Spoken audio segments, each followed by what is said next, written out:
Knock knock আমার little cuties, welcome to Ratna's drawing world. Hello আমার little cuties, আবার চলে এসেছি আমাদের অ্যালফাবেটিক্যাল অ্যাডভেঞ্চারের পার্ট 3 নিয়ে। তো সবাই খাতা পেন্সিল নিয়ে রেডি আছো তো? চলো শুরু করা যাক। দেখো, প্রথমে আমরা বড় করে কে এঁকে নেব, তারপর দুই পাশ দিয়ে দুটো দাগ টেনে নেব, এরপর তিনটে লম্বা দাগ টানার পর ওপর দিকটা এইভাবে বেঁকিয়ে একটু ডিজাইন করে দেব, তাহলেই কিন্তু আমাদের চেয়ার রেডি।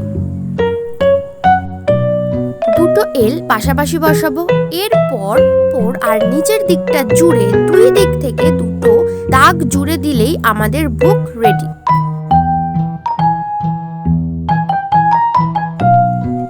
এরপর আমরা আসবো এম এর কাছে।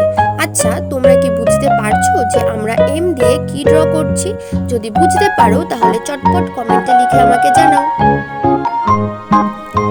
এম এর পরে আসে এন। একটা বড় করে এন লিখে আমরা কিন্তু খুব সহজেই একটা নেট ড্র করে নিতে পারি।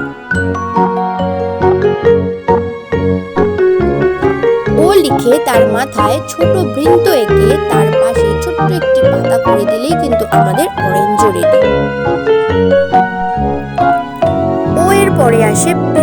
বড় করে একটা পি লিখে পি এর মাথা দিয়ে মোটা একটা পেট বের করে একটা লেজ, চোখ এবং ঠোঁট করলেই কিন্তু আমাদের পি ফর প্যারট কমপ্লিট। চলো এবার এদের কালার করে আরো কালারফুল করে তুলি। চেয়ারটাকে আমরা শুধুমাত্র ব্রাউন দিয়েই কালার করব, তোমরা চাইলে অন্য কোনো কালারও করতে পারো। দেখো একদম রিয়েল লাগছে। বুকটাকে আমি আমার পছন্দের কালার ব্লু করছি, তোমরা তোমাদের পছন্দের কালার করতে পারো। এম দিয়ে তৈরি জামাটাকে আমি রেড এবং ইয়েলোতে করব, তুমি তোমার পছন্দের মতন কালার করবে, যে কোনো কালার হতে পারে। ও দিয়ে তৈরি অরেঞ্জে কি কালার করলাম কমেন্টে বলে ফেলো তো দেখি। প্যারাটে আমরা লাইট গ্রিন এবং প্যারাটের ঠোঁটে রেড করে দিলেই কিন্তু আমাদের প্যারাটের কালারও হয়ে যাবে।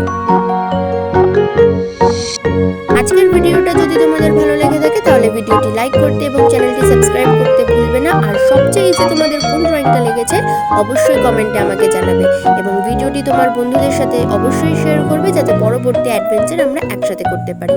তাহলে আজকের জন্য বাই বাই, ততক্ষণে হাসো, আঁকো এবং রং করো, অ্যান্ড থ্যাঙ্কস ফর ওয়াচিং।